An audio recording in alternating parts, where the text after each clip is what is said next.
2025 press conference. As you can see, we have our minister, Senator Dr. the Honorable Dana Morris Dixon, our permanent secretary, Dr. Cassin Troop. We have our CEO, Mrs. Terry Thomas Gill, and we have team members all across the ministry here to support and share the wonderful information that we have for you here today. I'm Ruth Ann Carr. I will be your moderator, and thank you so very much for your patience. And we know we have those of you joining us online, even on our ministry's Instagram page. Welcome to you. I might sound a little nervous, and it might be because I'm remembering many moons ago when I did common entrance, and I was wondering, did I pass?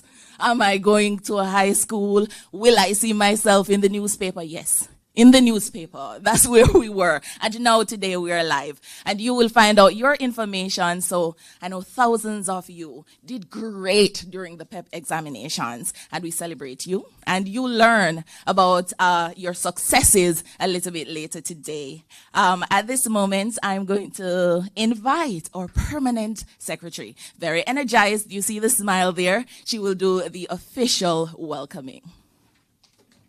Make her feel welcome. Thank you so much, Ruth. Good morning, Jamaica. It's a big day for us. I know you parents out there, you're very nervous. I am nervous too. And as Ruth said, I remember my day. And I'm going to share my story with you. I did not see my name in the paper.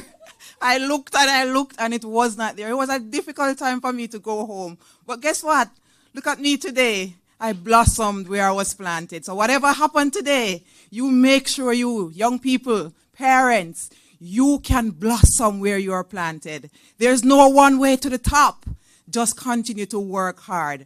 And with that said, it is my joy to welcome Jamaica to this big moment when we release PEP 6. It's a transition moment for our young people. It's a big moment, excited, going to high school. It's a joyous time to celebrate with our families. And so you have been awaiting this big day, and it's finally here. And it is my joy to welcome our minister, Senator Dr. the Honorable Dana Morris Dixon. It's our first PEP release. It's a big day for her, and we are happy to have her on board. And we have given her all the support to make sure she has all the right data to share with you today.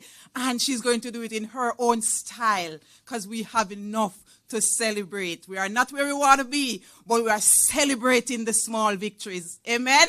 Yes, Jamaica. Of course, I have my CEO with me, our Terry and Thomas Gale, and this is our baby. PEP is our baby. You may not know the history, but she is the person who worked the model when we continued the framework under the previous transformation, and so I'm happy to see her giving oversight.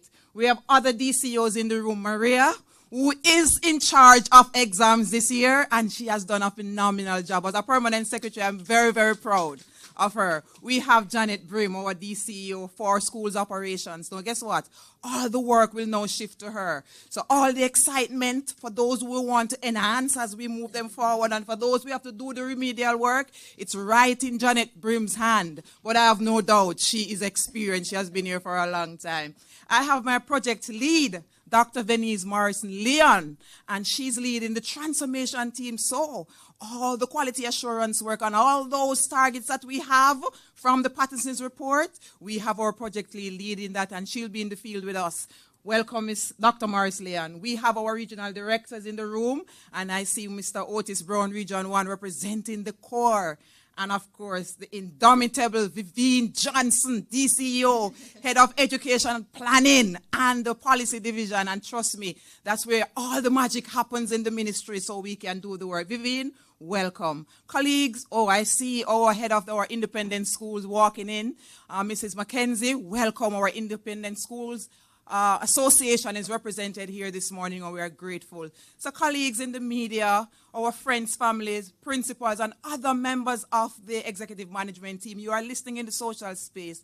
We want to welcome you today to this 2025 PEP release. I know you're anxious, and you don't want to hear anything more from me. You're waiting the minister. So it gives me joy to hand over to our indomitable, energetic, vivacious, bright, brilliant minister in the best ministry in Jamaica. Welcome to Dana.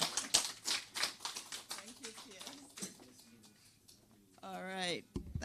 Thank you very much, PS, for that welcome.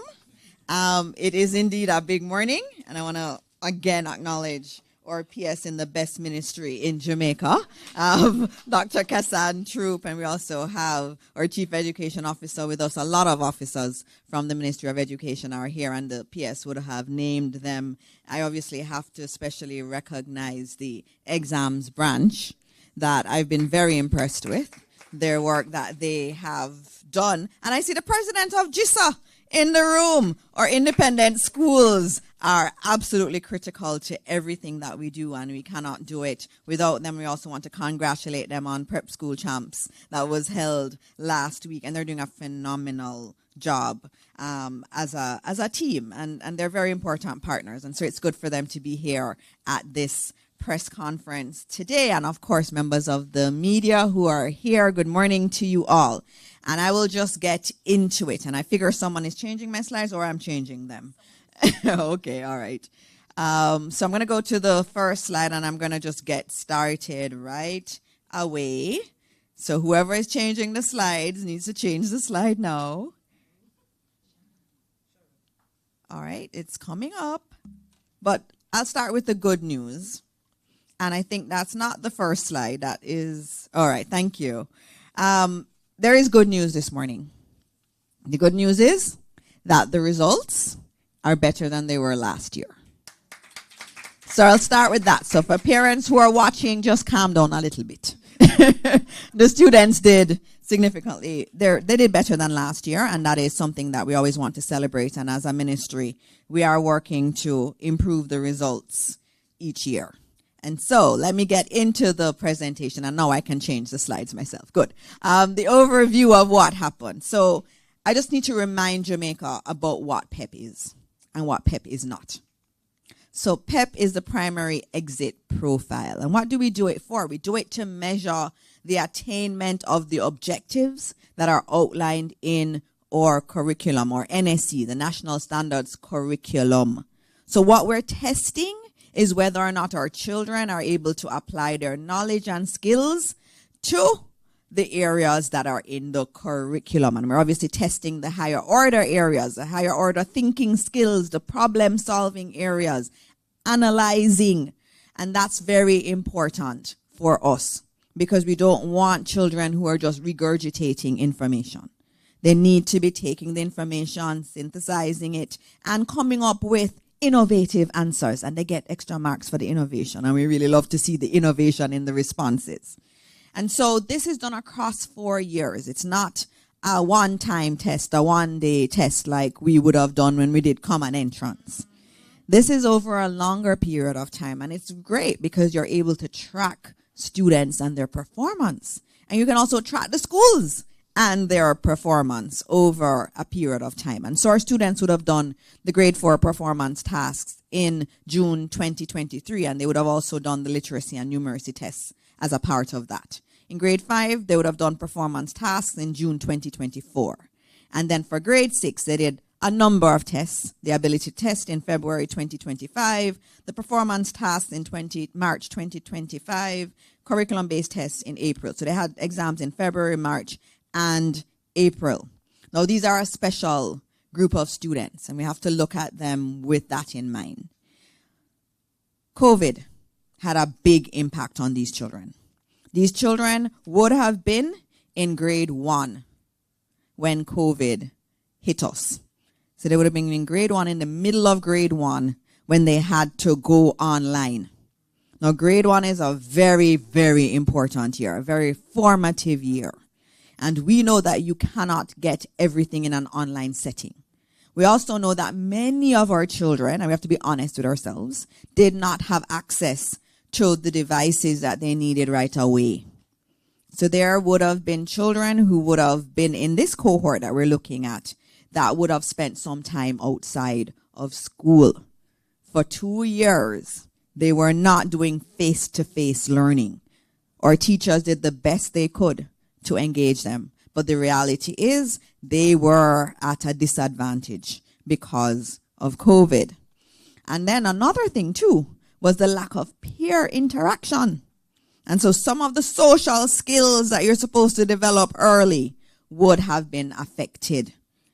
And they also had issues in terms of nutrition, and we know this. A lot of our children rely on coming to school for the nutrition support. That would not have been possible during COVID. And so these are a special group. And so when you look at the results, you're even happier because you know what these children have been through. You know the psychosocial challenges they've had to endure, and they've still risen to the occasion. In terms of the number of students who did PEP this year, 33,462 students across 964 institutions were registered. That's a big number.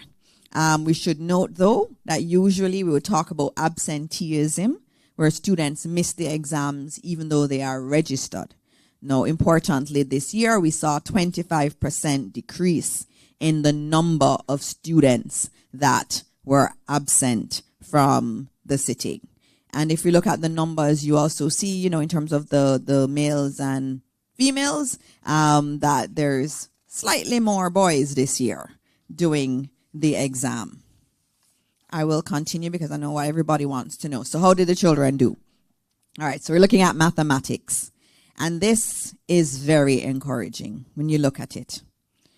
If we look at it when they were in grade 4, the 2023 tests, a quarter of them, 25.5% of our children, were seen as being at the developing stage and beginning stage. Beginning means that they really barely understand the concepts.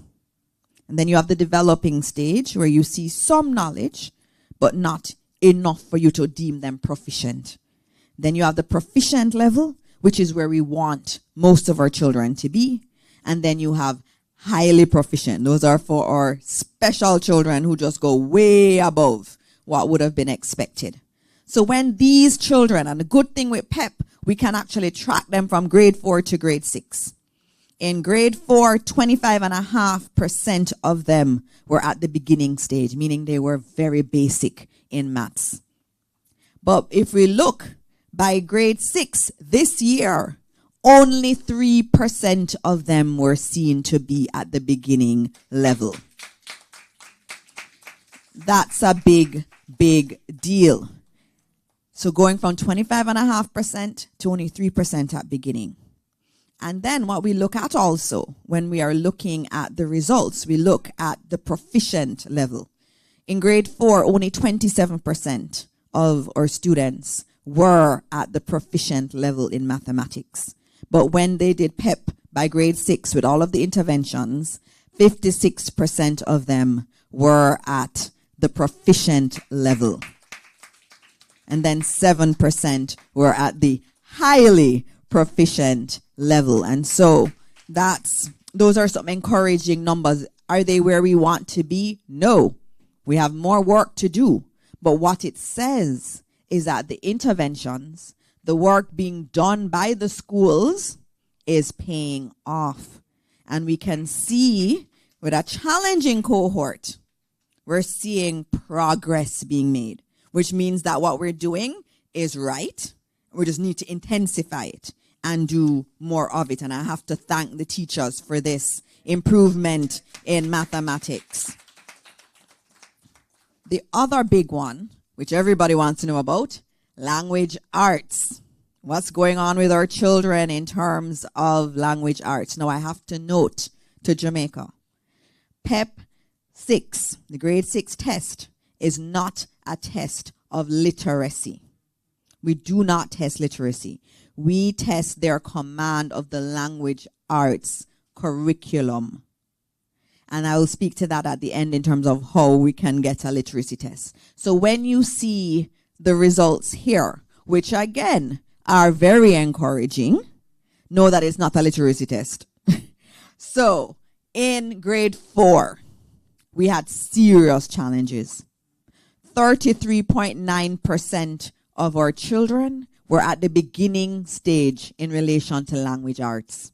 That's a huge number of our children. And that's probably linked to the issues during COVID. And especially with developing your language skills, you want to do that face-to-face. And you need that face-to-face environment for that.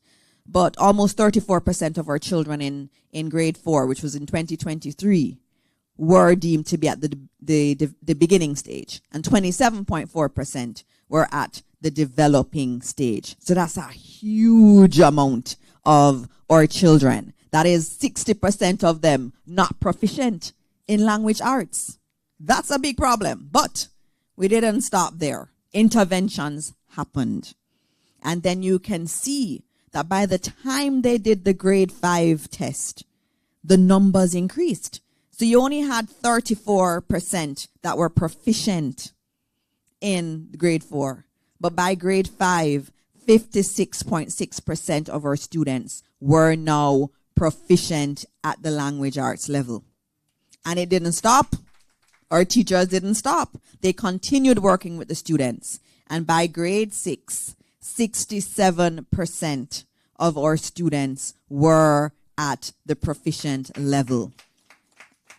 And then we had 2% who were at the highly proficient level. So 69% of our students are at the proficient or highly proficient level in relation to language arts. So we are very pleased to see those improvements that you see there. And if you look at the overall performance, you can see it here. I know most people are interested in mathematics, but they do two other mathematics and language arts, but they do two other areas. So there's mathematics, and in mathematics, 63% of our students were seen as proficient or highly proficient. In science, 70% of our students were proficient or highly proficient. In social studies, 72% of our students were proficient or highly proficient. And in language arts, 69% of our students were proficient. We are on our way. These were not the results last year or the year before, which tells us that we're on the right track.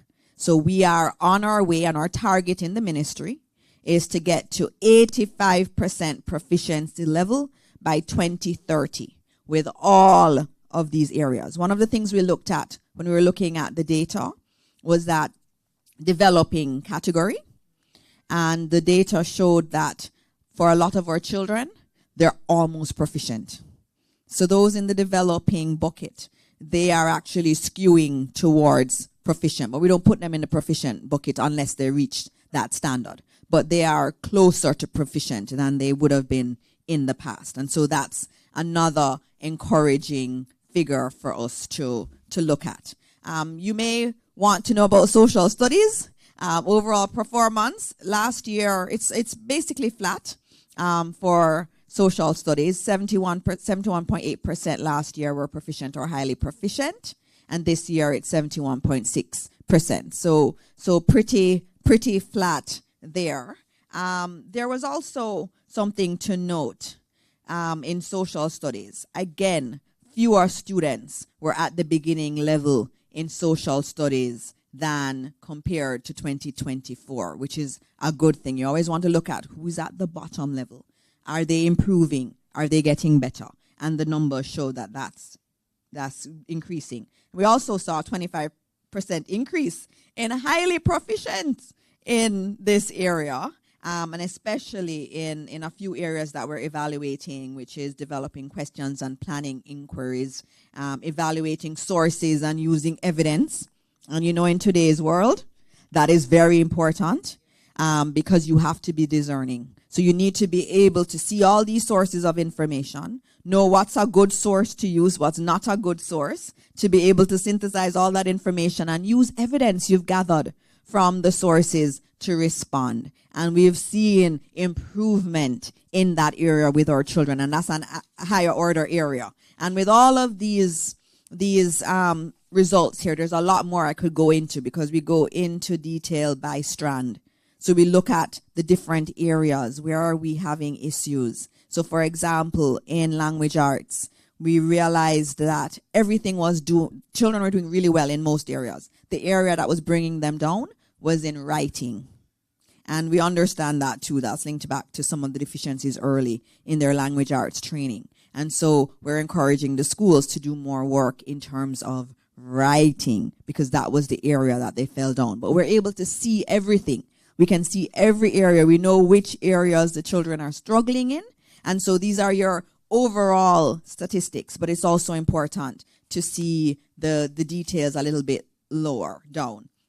In terms of science, again, flat performance there, 69.8% in 2024, 69.97% at proficient and highly proficient in 2025. We're almost at that 70%. So I expect that we will continue there. And if any of you have looked at the science part of the PEP, it's really, really good.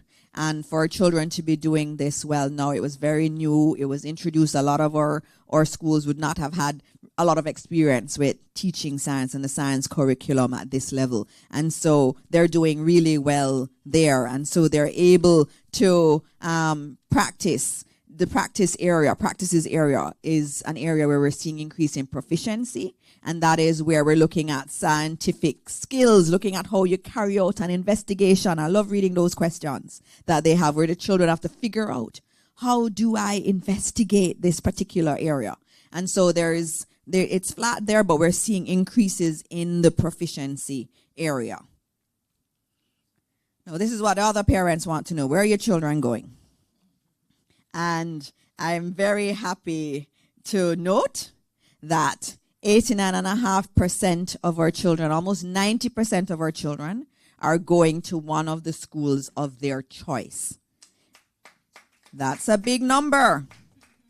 So our children are given 7 schools to select, 5 of their main ones, and then 2 are those that are in proximity to where they live. And so the ministry gives them a proximity list, and they are able to select 2 schools. So there are 7 schools in total that our children are able to choose from.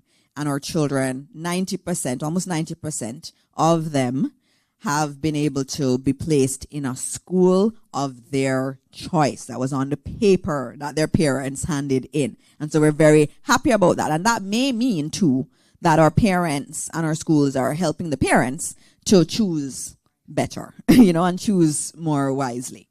But the thing that I'm most happy about today, and I hope that my media partners here, please play this up, because it's a big deal. The top 10 students used to go to 3 schools. This year, the top 10 students are going to 6 different schools. And I have them there on the slide. The number 1 student in Jamaica, in PEP, will be going to Arden High School. The number 2 student is going to the Carteret College. Number 3, Immaculate Conception High. And this one, we should all celebrate too. Number 4, the number 4 ranked student is going to Herbert Morrison Technical High School. They would have chosen that as their number 1 option.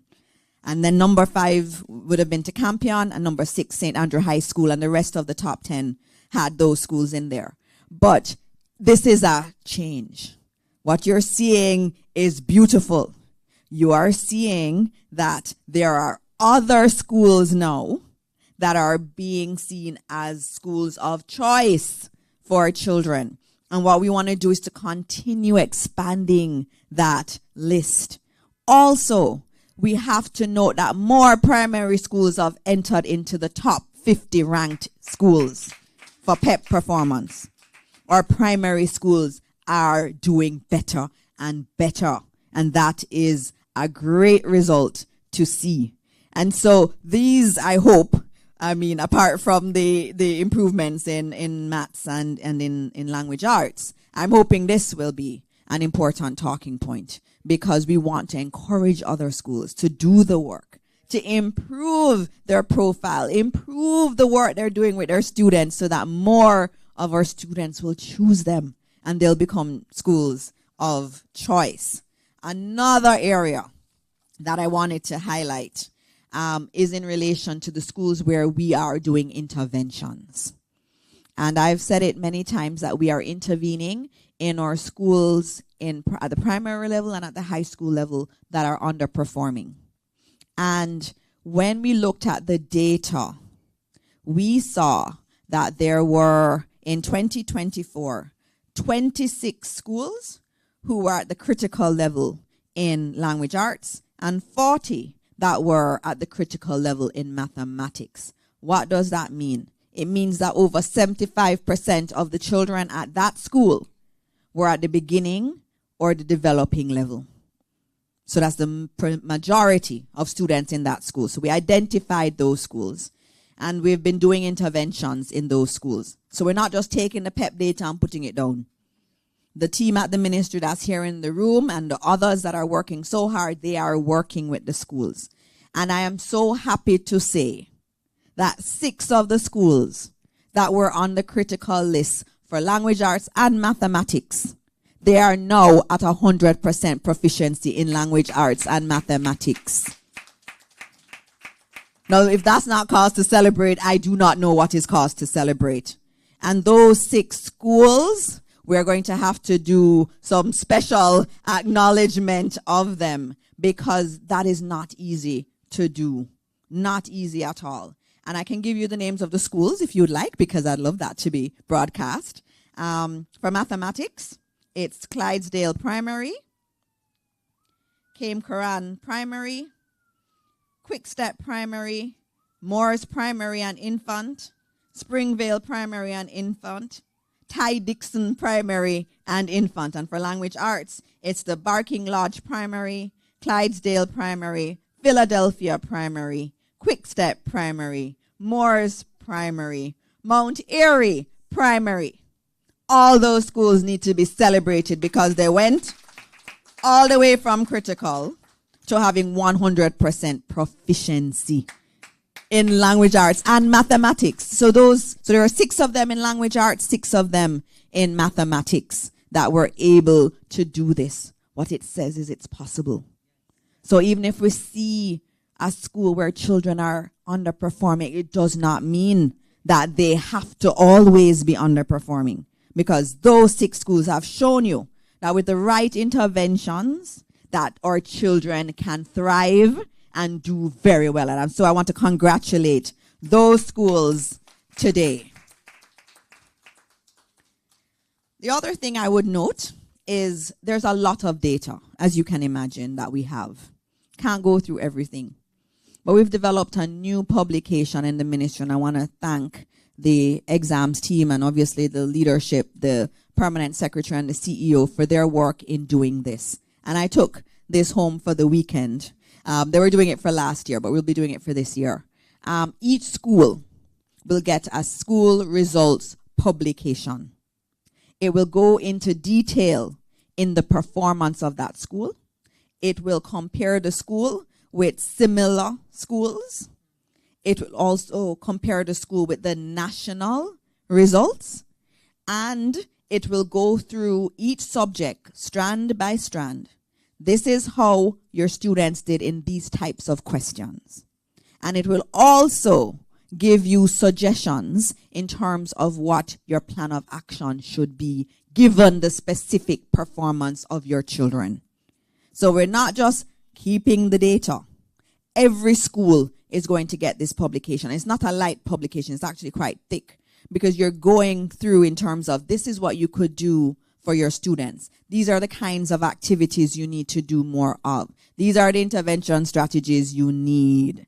And we give you the general information. And so this will go to all schools. The principal will have it. The chairman of the board will have it, because this is a tool that can help our schools to be one of the 6 who is able to improve their ranking. And even for those who are doing well, it gives you a lot of rich information on your particular students. This is a big time game changer. And so every school starting this year will be getting that. And we started with the pilot with Ascot Primary, which I was able to go and read through. And we did it for last year so we could see what it looks like. And it's really an excellent publication. And each school needs to work with the ministry when they get that publication to actually put it into action.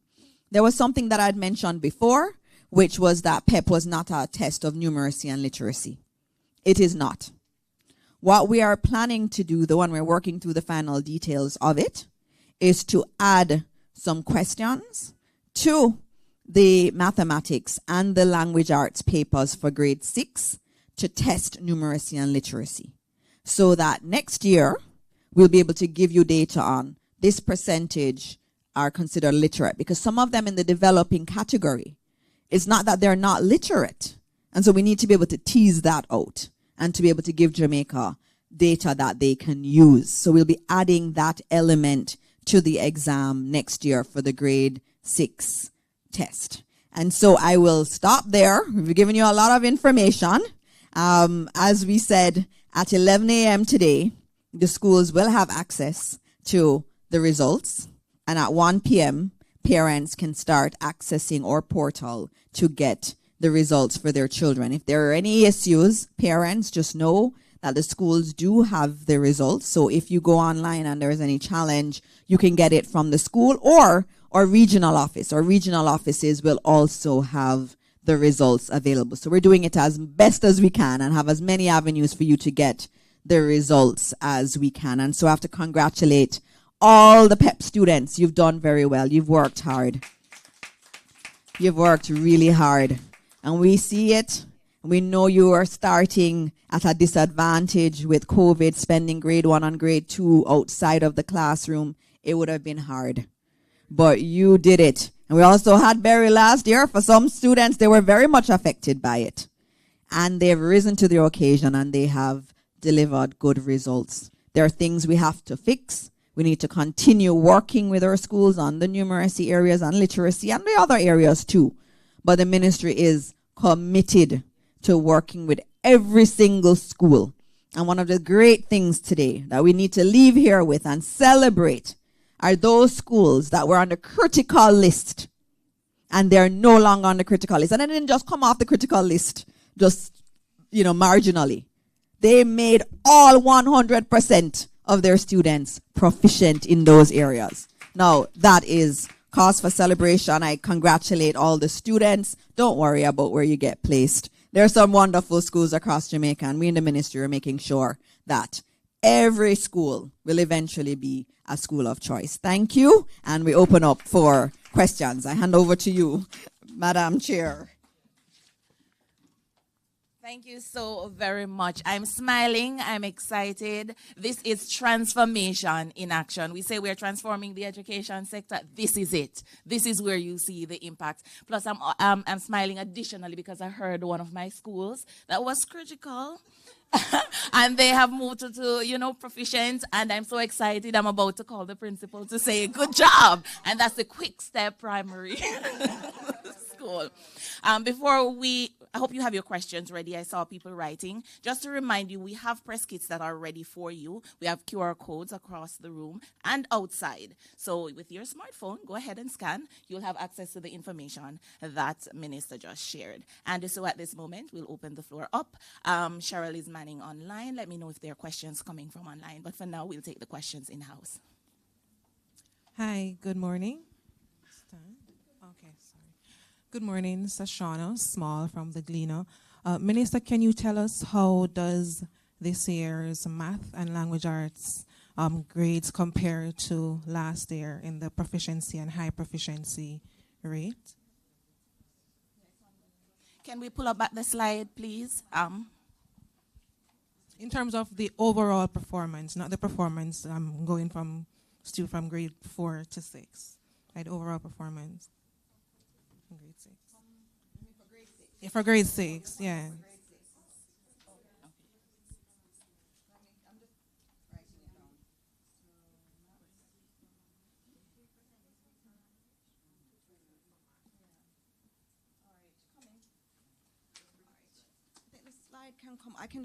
I can just note it. For mathematics, it was a 2% increase over last year. Percentage points, I should say. And for language arts, it was 3 percentage points over last year. So if you look at language arts, we're 69% this year. And so last year would have been at 66% of students being proficient and highly proficient. And for maths, we improved by 2 percentage points. Okay. Thank you, Minister. Another question before you say?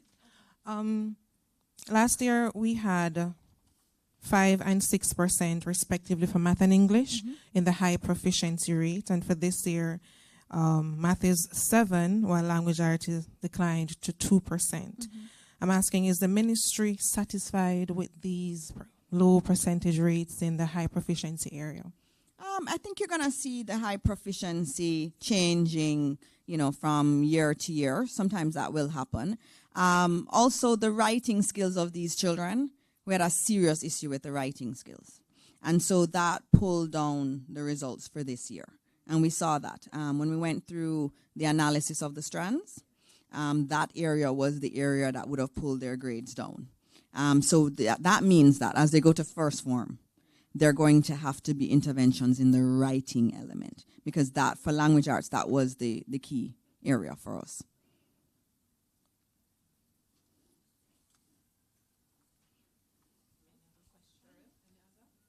That's it. No, you must have some more questions.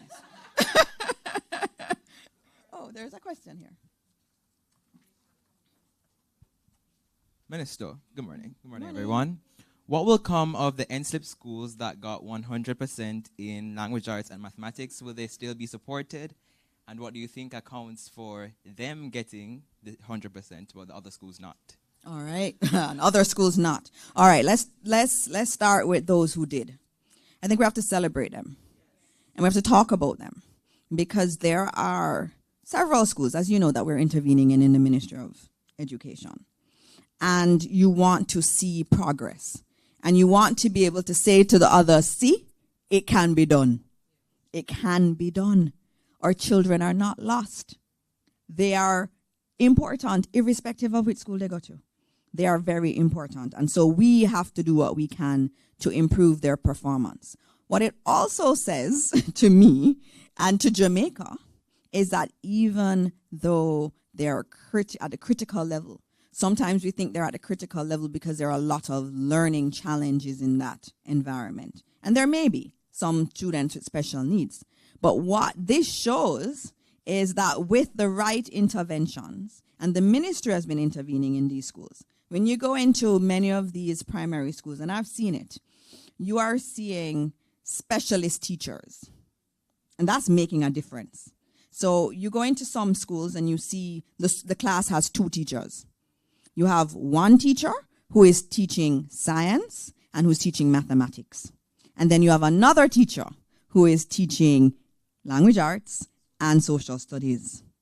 What it means is that you are able to get the specialized expertise teaching in their proficient area instead of one teacher teaching everything. And that is proving to be successful in the schools. We also have our literacy specialists and the literacy team in the ministry and the mathematics team in the ministry. They've been doing interventions with these schools, giving them added material, working with the teachers, working in the holidays. In some of the schools, we've actually had extended learning times for the children to work with them.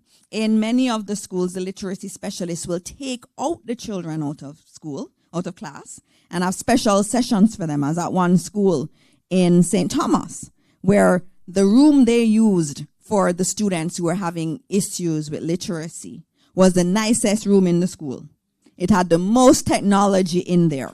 And they were using technology because they said, you know what, these children sometimes feel bad about being taken out. But when you put them in the room that every student wants to be in with all the technology in there, they were excited to go in there.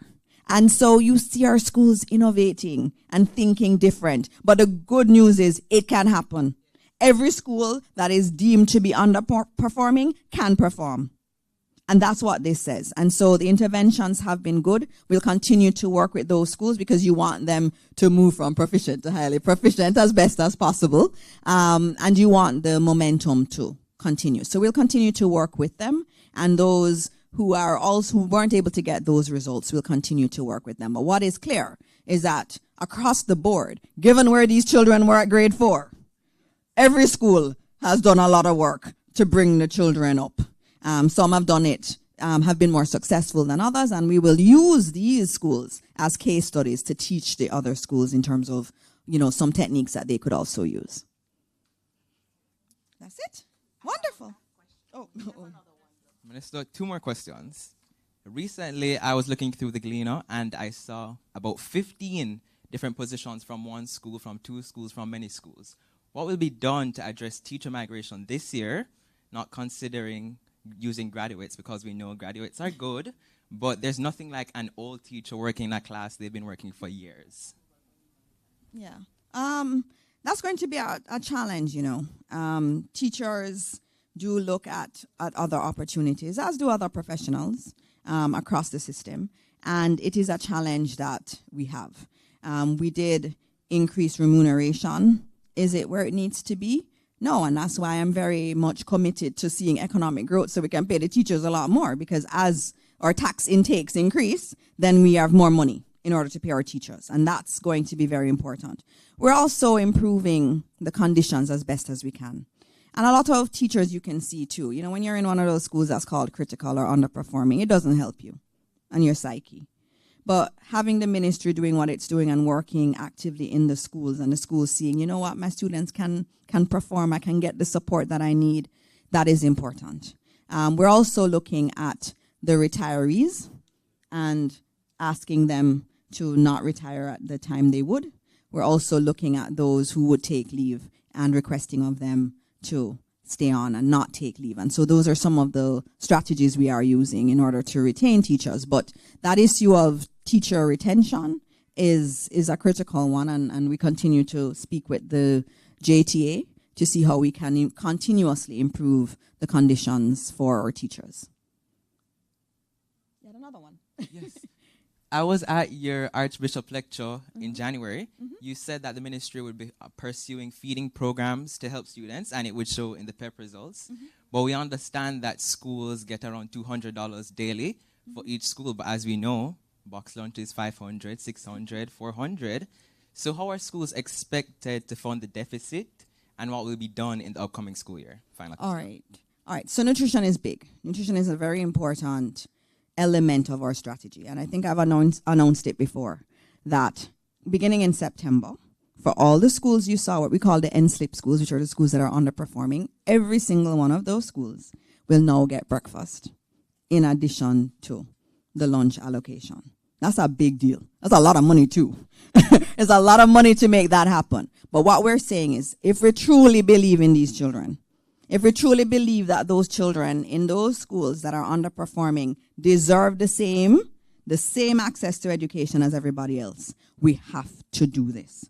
And so beginning in September, they will get breakfast in addition to lunch. A lot of our schools have been able to stretch the money a lot.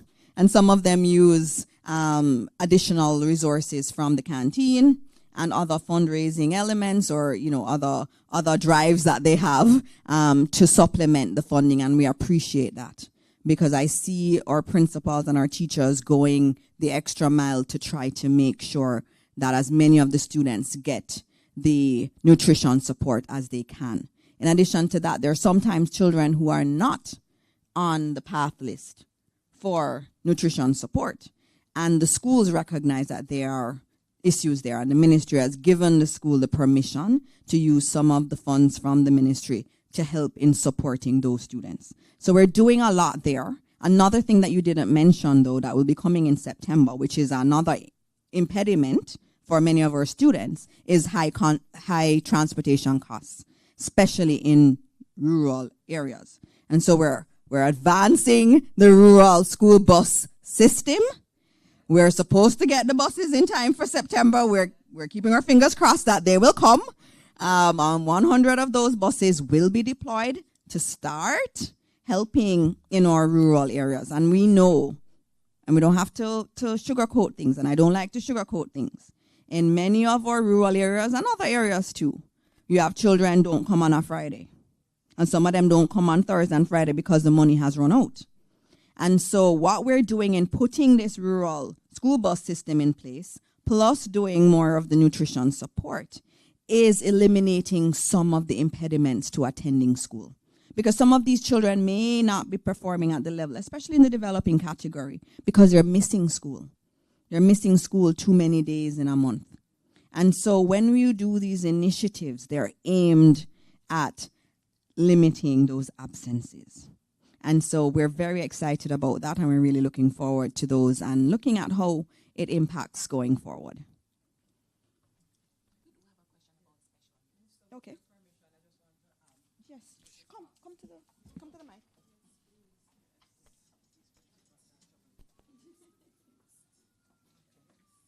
Thank you, Minister. So I just want to add some additional details concerning the cost. So when you do the costing for a meal, a proprietor would have to consider overheads, light, water, rental, staff, and just want to support what our minister says. In addition to the funding we send for schools for nutritional support, the ministry provides for the overhead costs. So the schools are not contending with that to make a price point for the meal per student. We pay the cooks, we pay the assistants, right? We pay the light, we pay the water. There are resources already in place built out for that, right? We do the maintenance of the canteen and the schools. Every year we send out $70 million just for canteen, not just the other infrastructure, just for canteen repairs and to, update the stock or the equipment within the canteen to do the meshing, the fridge, all the things that they need. So there are resources in place to complement what we send out for the nutritional support. And so the schools are not contending with that. So what we need to do is to prepare the meal in bulk, having the resources in place, and we believe, Minister, yes, I know the funds move up from time to time, and there's inflation, that we can look at it, but what we have provided in totality should be able to suffice. And we just want our principals to bear that in mind when they're having the conversations about the money and if it is sufficient to do the price point for the meal. Thank you. Thank you so very much. And we have one final question, Minister, and it's to find out how our students with the special needs were aided while they did the PEP 6 exams. All right. There were 534 students who received special accommodations for PEP. What that means is some of these children may have needed a reader for them. Some of them may have needed someone who was just going to be kind of a timer to help them through the exam. You also had shadows that were with some of the children there. We had children who we made accommodations for who were blind and needed accommodations, and even some who needed some language support. Because their native language would not have been English. So some children from overseas who would have been in our system who wanted to do the exam. And so that's a big number, 534. We also accommodated some parents who wanted their children to do their exam in hospital. The children got ill, and we were able to accommodate in hospital in some situations. Obviously, the student needed to be able to do the exam, not in any kind of critical state. And the parents would have been the ones that would have requested that, and a few who had to do it from home. But those accommodations were done for 534 children. All right, thank you. Thank you. Thank you so very much for your questions. Thank you so very much for being here. We feel good because we are trending upwards. We feel good because we see the initiatives having impact. And at the end of the day, that is our core duty here within the ministry, not to have some fancy name for some fancy initiatives, but to ensure that at the end of the day, our students are doing better, they're doing well, and they are thriving. And today's results show that our work is bearing fruit. So, cheer on the ministry. Sometimes because we do the work all the time and it's challenging, and people are looking from the side. Sometimes we focus on what doesn't seem to be working, but that's how life is. You have to see the things that don't seem to be working to fix them and move on, and that is what we're doing. So I believe that the ministry is doing a good job, and we support that, we celebrate that, and we celebrate our students today. We celebrate the parents, we celebrate the teachers, the principals, sometimes even the taxi drivers, the board members, because when our students are doing exams, it's all hands on deck. Yes, so we support them, we congratulate them, and we know that you're excited because persons are already messaging, I can't get online, it's not time yet. But when you do get online, and if you're having an issue, do remember that you can reach out to the regional offices, and you can also go to the school so that you can get those results. On that note, thank you so very much for being here.